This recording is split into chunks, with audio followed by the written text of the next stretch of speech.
Tonight's sleep story, The Grimoire of Unfinished Things, featuring Velka, the Collector. Before we begin, allow your body to grow heavy.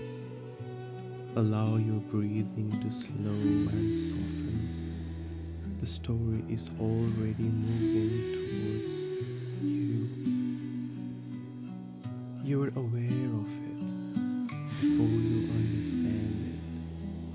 A warmth at the edge of your vision, amber, hushed, unwavering, not summoning you, only shining, the way a hearth shines in a room at the far end of a long hall, reminding you of something without saying what. You move towards it. There is no reasoning in the movement. You follow the way water follows a slope, not from wanting, only from the natural ease of going where the world already is. The way before you shadowed and unhurried. Nothing sharp in it, nothing that demands anything of you.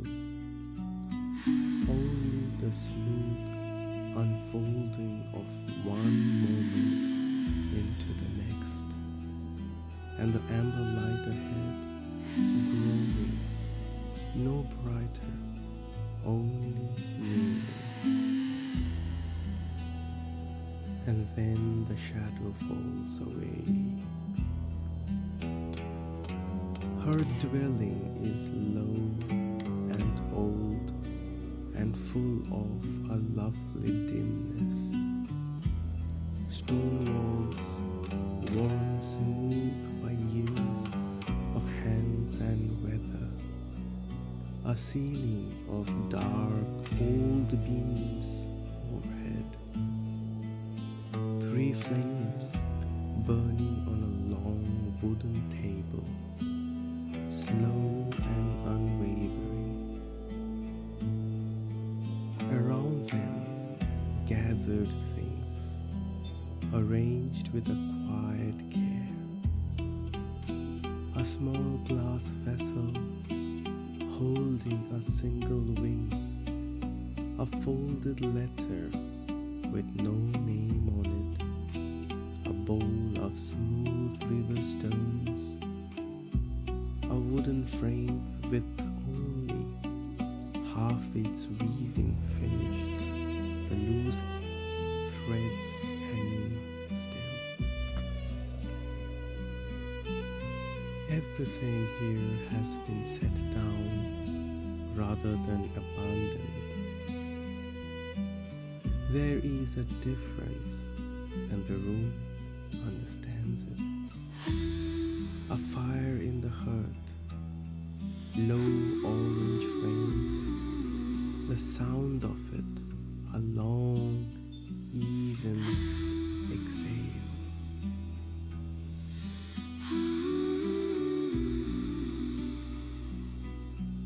There is a chair beside the fire. A length of dark wool is folded over its arm, waiting. You don't sit in it immediately. You only look at it for a moment, and in that moment you noticed something that doesn't quite settle. The wool is already warm, not from the fire. The chair is angled away from the fire's nearest reach, warm as though someone has only recently arisen from it. You look around the room. There is no one else here. And then from the far chair, the one you hadn't fully noticed, the one in the deeper shadow,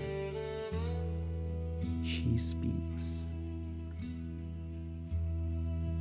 She raises her gaze from the open volume across her lap, and her eyes, the deep violet of dusk over still water, find you without searching. The light led you here, she says. Her voice is low and even, without edges. It always leads the right ones here. She holds a writing instrument loosely between her fingers, though she is not writing, only resting with it, the way you rest with something familiar. Her hands are shadowed with old ink, not from carelessness, but from long devotion, from years of writing things down, so nothing would be lost. You ask her how she knew you were coming. She is quiet for a moment. Then she looks down at the volume in her lap, and you notice she has not opened it since you arrived. It was already open, already on a particular page. I didn't, she says, and then, almost too softly to follow, but the room did. She gestures towards the waiting chair. Sit, she says. The wool will be warm. You already know it will be. You lower yourself into it anyway. It is warm. Warmer than the fire alone could explain. Warm as though it remembers someone, or is remembering you. She reads to you. A woman was rolling dough one morning. She begins, her voice slower now, following its own unhurried rhythm. A melody rose in her, no words, only a shape, a rise and a long gentle fall, and something that almost resolved, almost arrived.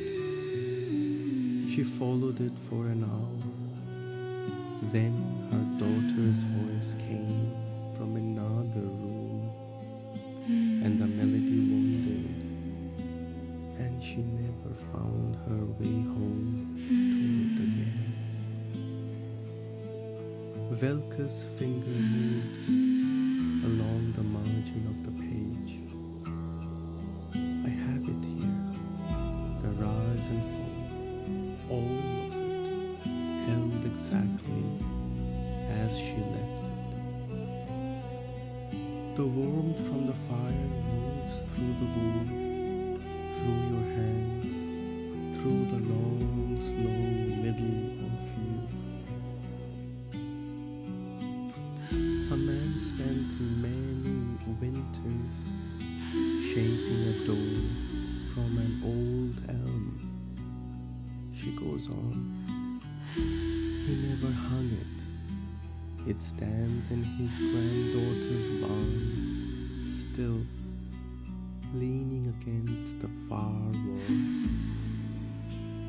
She has a feeling, without knowing why, that it is waiting for something. It is, says Velka. She turns the page. You listen. The fire breathes. Somewhere in the near silence, the room exhales around you.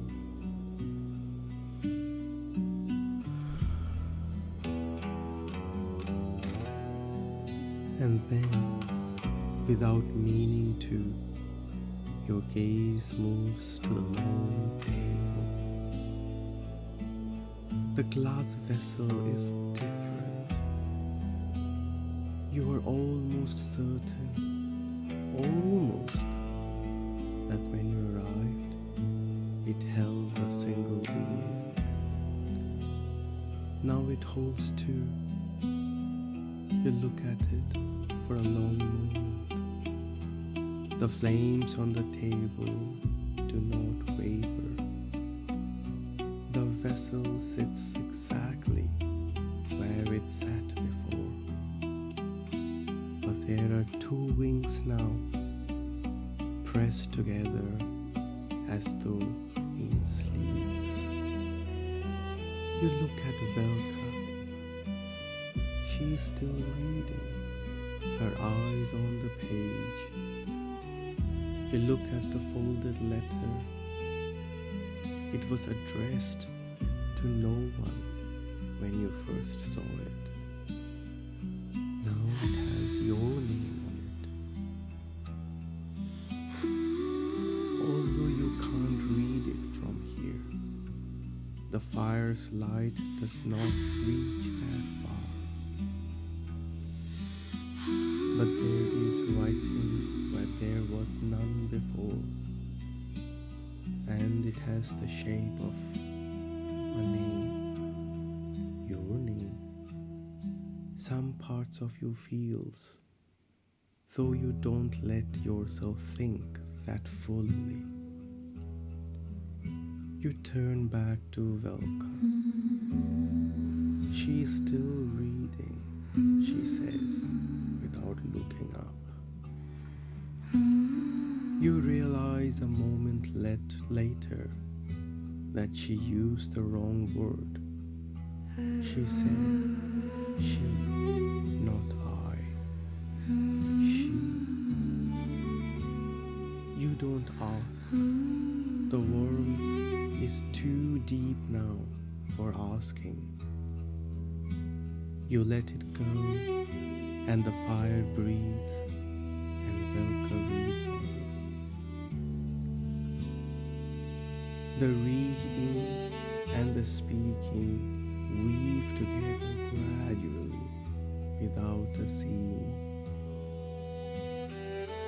She tells you of a woman who drew the same shoreline every morning for years and never showed anyone. She tells you of a young boy who wrote the opening of a story, over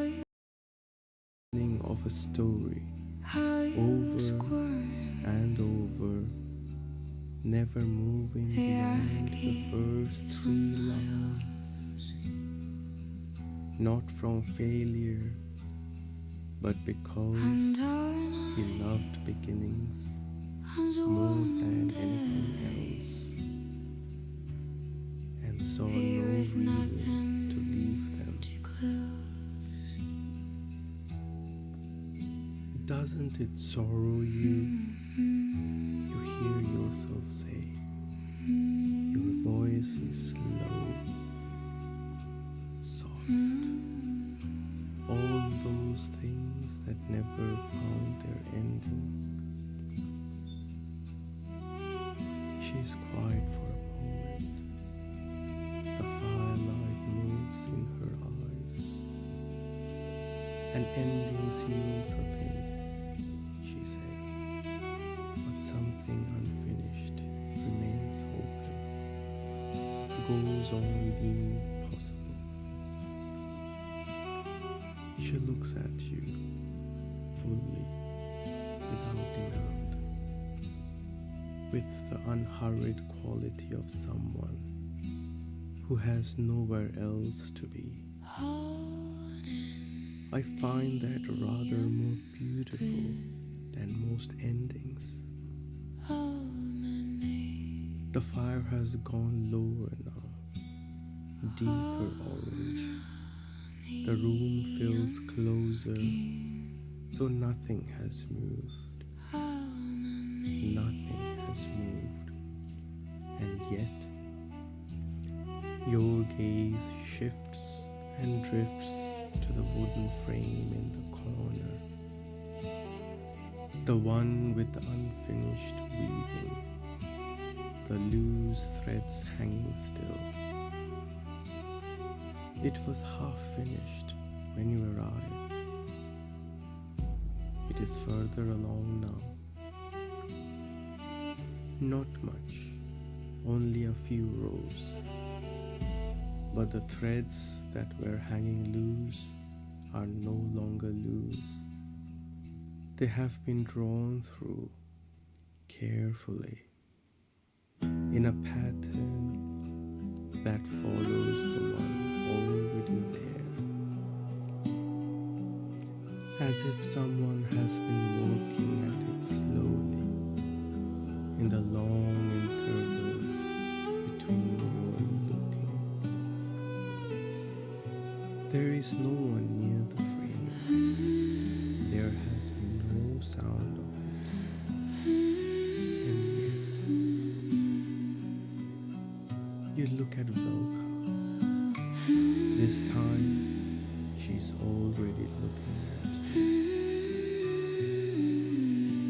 The room finishes some things.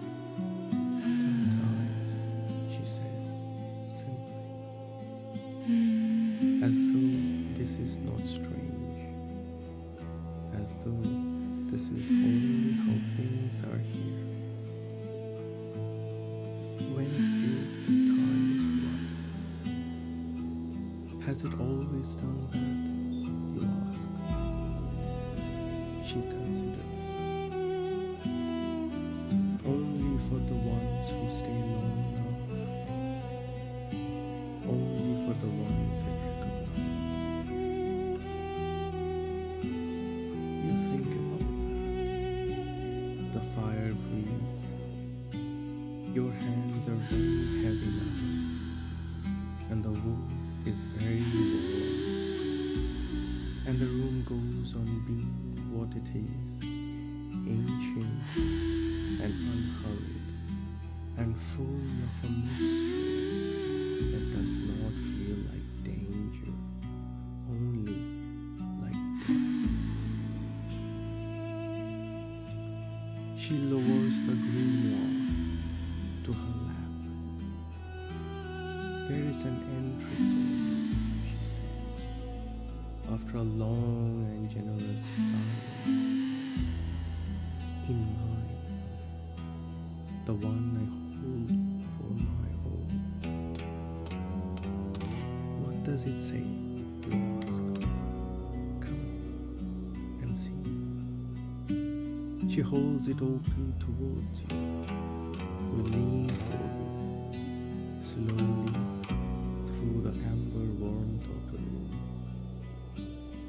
The entry is there, near the end of the filled pages, before the blank ones begin. And the writing is yours. Not her carefully layered hand, not any of the other hands gathered in its pages. The particular slant of it, the way you form certain letters, the slight hesitation before a long word, all of it, entirely yours. No mistakes. You look up at her. I didn't write write this, you say. No, she agrees gently. Not yet. You look back at the page. The entry is long, longer than you would have expected. And as your eyes move over it, you feel the strange and certain feeling of reading something true. Not familiar, exactly. Not something you remember writing, but true. The way certain things are true before you have words for them. It describes this room, the fire, the warmth of the wood, the wings in the glass vessel. Now 3. You glance at the table. 3 wings. When did that happen? You look back at the entry. The last line is still forming. The ink still faintly moving, settling, the way ink does when it has only just dried. It says, was willing to be held by what it could not explain, and in the holding finally let go. Velka closes the grimoire slowly with both hands. That is enough, she says, for me to hold it.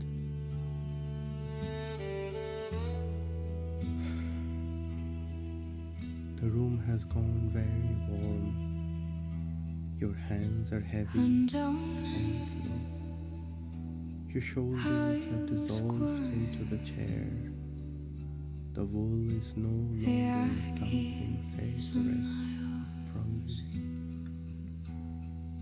It is simply warmth, seamless, as if it has always been there, as if it was always yours. Velka sets the grimoire among the other things on the long table. She opens her final journal and begins to write, slowly, carefully. In that hand, you know, now is not only hers. The weaving in the corner is almost finished now. You watch it for a long moment. Nothing moves. And yet, one more row complete, where before there were only loose threads, and the pattern you can see now. It is something you recognize, something from a long time ago, something you began once and set down and forgot. The room is finishing it for you. The room, it seems, has always known you were coming. Allow yourself to go. The fire will burn a while longer. The room will go on quietly with its finishing. And Velka, she will remain